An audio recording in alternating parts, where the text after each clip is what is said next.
Living அப்படின்னு அதை பற்றின அவேர்னஸ் உங்களுக்கு இருக்கா? பெருசாக இல்லை. இப்போது கொஞ்சம் கொஞ்சம் அந்த மாதிரி ஹாஸ்டல்ஸ் வருது அப்படின்னு சொல்லி கேள்விப்படுறேன்.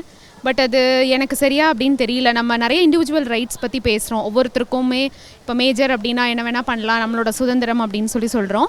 ஆனால் அதையும் தாண்டி சொசைட்டிக்குன்னு சில கட்டுப்பாடுகள் இருக்குது. நான் எனக்கு பிடிச்ச மாதிரி இருப்பேன், நான் பிடிச்ச மாதிரி பண்ணுவேன் அப்படின்னா லைக் நம்ம அதுக்காக நம்ம ட்ரெஸ் இல்லாமல் ரோட்டில் போக மாட்டோம்ல. நம்ம போகிறோம், வீட்டுக்குள்ளே இருக்கோம் அப்படிங்கிறதுக்கும் வெளியே இருக்கிறதுக்கும் சில வித்தியாசங்கள் இருக்குல்ல.